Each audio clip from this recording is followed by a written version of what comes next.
ومن الناس من يشتري لهو الحديث ليضل عن سبيل الله بغير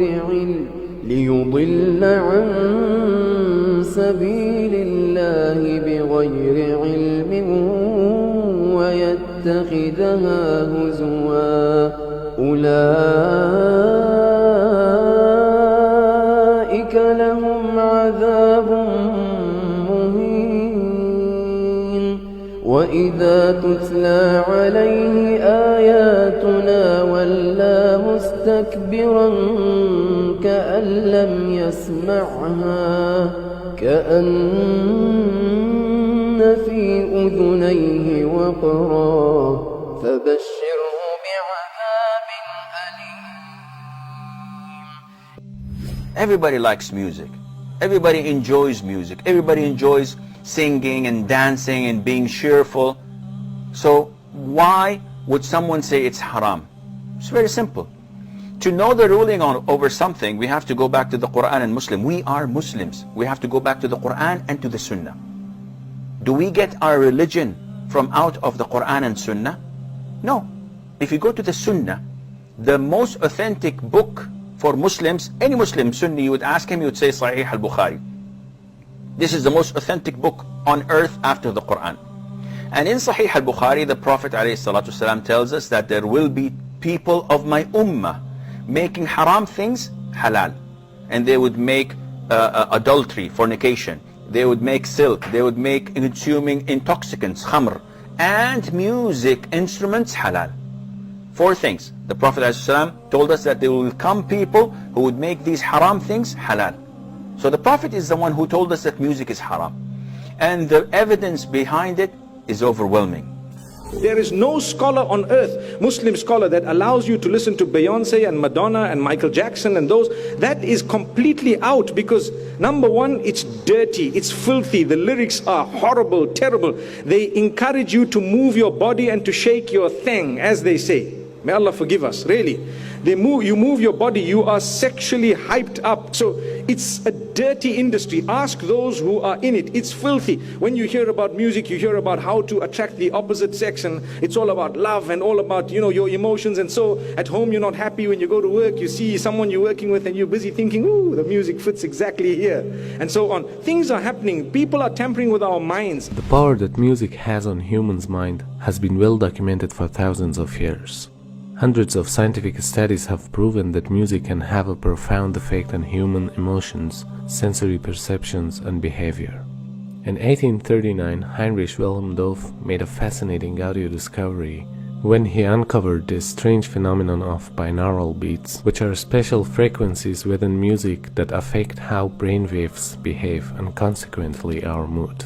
A more recent study in 2012 by psychologist Annette Schirmer uncovered that our perception of the external world can be directly affected by musical rhythm, because our brainwaves become in sync with auditory beats. What's most intriguing about this study is that Schirmer realized that when people move in synchrony, they are more likely to perceive the world in synchrony. This means that our mental process can be altered simply by using music to manipulate brainwave oscillations.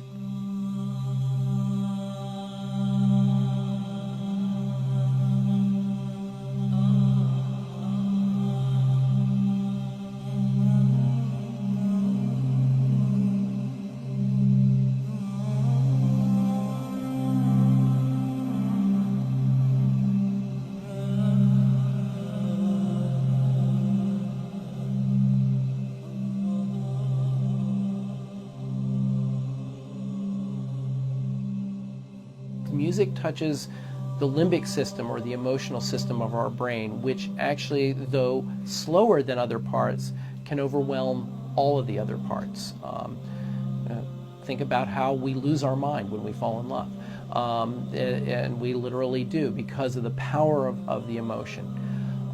That being said, the music system has been very unresponsive even to industry-applied ratings. All that they had been willing to do was to put parental advisory on the outside of CDs. They would not print lyrics in a visible place. This is complicated by the fact that the Federal Communication Commission has strict limits on what can be broadcast over the air. And historically, the way popular music has been sold is through airplay. We can't expect a system to be put together that will perfectly protect us.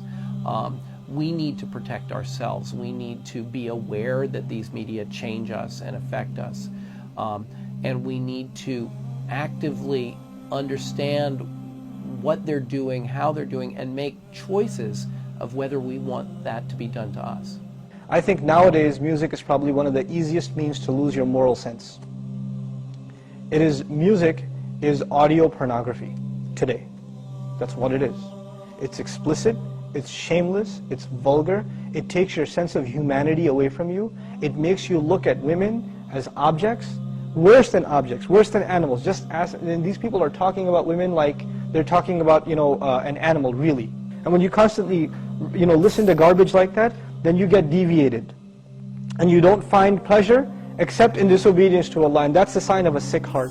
Oh yes, and music is a whole another area that employs these techniques. Popular music, all popular culture, movies, TV, music, they carry messages, and it's not just entertainment. Entertainment is not value-free. It has ideological content. It presents a worldview that influences the people who are watching or listening. So we've got this disconnect, thinking that entertainment is harmless when it's the most important delivery system of propaganda, because it influences people without their conscious awareness, and that's the ultimate in controlling people in society, is to do it without them being aware of it. Now, you can't even listen to the lyrics because they're so disgusting, right? They are so filthy. And Fakhruddin al-Razi, in his commentary, says about the verse in the Quran where shaitan, that you will try to seduce them with your voice, he says by giving them foul lyrics that their children will memorize and repeat. That's in Mafatih al-Ghaib. That was in the 13th century. So what are we doing now? This is the khutuwat of shaitan. He's taken people by degrees. 2.5 hours per day for teenagers in the United States listening to music. 2.5 hours per day. 1 in 3 popular songs now contain explicit references. The number of times an adolescent is exposed to explicit substance references, 35 per hour. They're listening to 2.5 hours a day, 35 per hour, 84 per day, 591 per week, being told about alcohol and drugs in these lyrics. These are the khutuwat of shaitan. 30,700 a year. References to drug or alcohol in songs. Pop, 9%. Rock, 14%. Hip-hop, R&B hip-hop, 20%. Country, 36%. Rap, 77%. And we've got all these kids listening to rap. This is what they worship, these Satanists. Baphomet. If you notice, he's androgynous. So it's a male-female mixture. Also making these signs. You see the signs he's making using this sign because 11 is the devil's number. Because 11 is 1 beside 1. In their numerology, they use 11 a lot. And they like multiples of 11. 11, 22, 33, 66. They like these multiples. In their magic, they know the secrets of numbers. And so they use numbers. The Prophet ﷺ, when they used magic on him, they blew on 11 knots. 11 uqda. And this is why the Mu'awwidhatayn has 11 ayahs, because it protects against their magic. So this is real stuff, people. I'm not making this up. This is real stuff. You can see Madonna imitating here Baphomet, right? Because she's one of them, and she's a numerologist. She is a numerologist. She practices numerology. Lady Gaga's got tens of millions of followers. So the devil has plenty of followers on Twitter.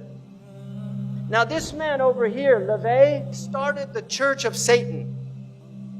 He wrote a satanic Bible And he explained that that symbol that they're all doing, that symbol, he said, was a curse symbol of devils. That's the way they put curses on people. And you've got people at rock concerts, they're all doing it, thinking it's cool. Marilyn Manson was a follower of Anton LaVey. He has tens of thousands of people go to his rock concerts. He has them openly denounce God. Openly. He says, I want you all to reject God tonight. And they all do it. So this is real stuff, people. He's very committed to this. He's a minister in the Church of Satan. And they use music. Because music is fitna. It's enticing. It sucks you in. You like it. It's enjoyable. Now, here's Miley with her little horn hair. Right? What is this? She had millions of followers of little kids in America, and this is what she turned into. And if you look, you see, where did she get that? Kali, a demon from the Hindu tradition of destruction, because this is a destroyer of the innocence of youth. She has literally, she's possessed by Kali. And she couldn't stop putting her tongue out. She was even asked, why do you do that? She said, I feel compelled to do it. Because this is who's really moving things around, Kali, a demon. If you notice, they use also backwards. It's haram to recite the Quran backwards. This is well known because in magic, they recite things backwards. Aleister Crowley taught them to learn how to talk backwards. John Lennon actually knew how to speak backwards. There's recordings of him speaking backwards. And they do backmasking on their albums where they actually play things in reverse. Led Zeppelin, followers of Aleister Crowley, did this on one of their albums. So you're getting literally magical messages. I think that we all, as artists, because we're highly sensitive people, and this machine around us, this so-called music industry, is such a demonic thing. It sacrifices people's lives and their essences. The number one problem in Hollywood was and is and always will be pedophilia. That's the biggest problem for children in this industry. The casting couch even applies to children. Oh yeah. Not in the same way. It's all done under the radar. Nobody talks about pedophilia. It's the big secret. And it's widespread? Oh yeah. Now, but didn't you release a CD like almost 10 years ago?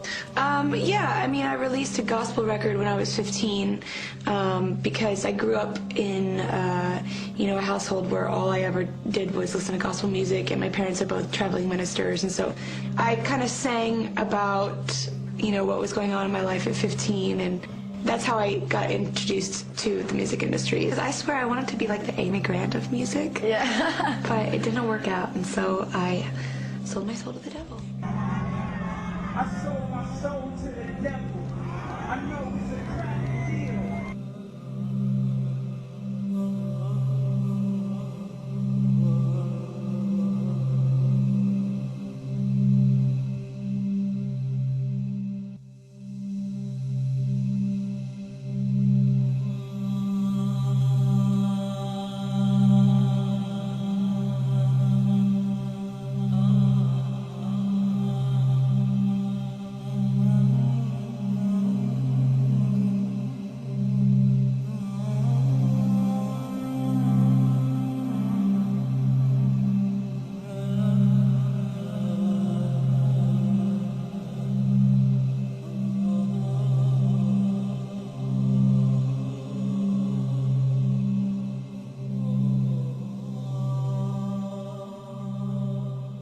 Yeah, I believe in the Illuminati. There is a certain level that you get at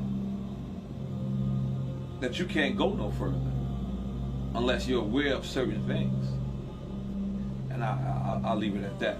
You know what I'm saying? There's a certain level that you get to, that there's a door that you have to walk through. And it's on you to walk through that door. And once you walk through that door, it's no problem. If your ultimate goal is to be famous, then you're gonna do a lot to get there, like sign your name in blood in a contract with the devil. Like you're gonna end up on a one-way street and it's going nowhere. Like that's just the truth. I've seen so many people like forsake their moral code and their value systems just for a little bit of fame, and it's not worth it at the end of the day. It's really not worth it. I swear to Lucifer. I swear to Lucifer.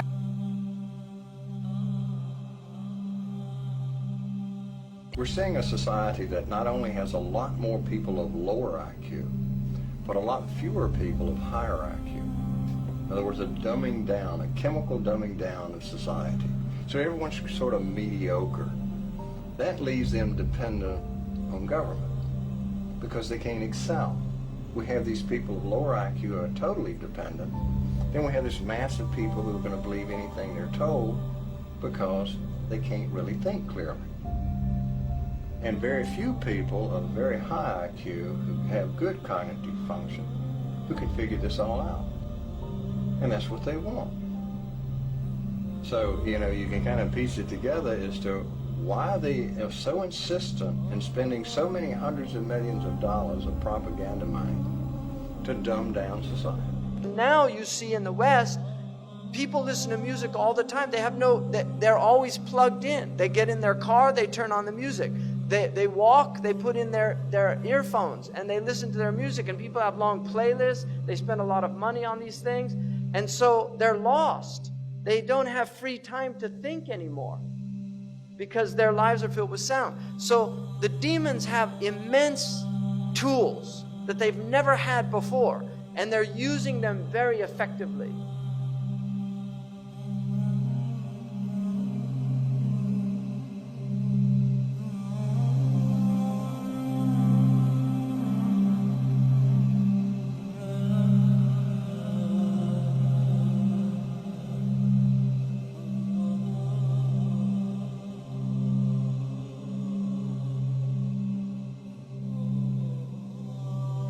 يعزف على رؤوسهم بالمعازف.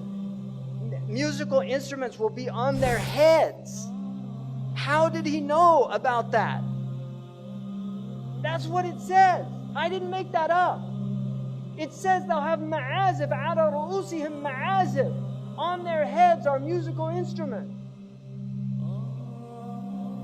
Who would have known what that meant at the time of our Prophet ﷺ? But now we see it, all these people everywhere. Your mind is filled with their thoughts. You're not even yourself anymore. You're listening to Rihanna or Madonna or Haifa Wahbi or whoever the latest fashionable singer is. أعوذ بالله من الشيطان الرجيم. اللهم بلغ. اللهم بلغ. اللهم بلغ.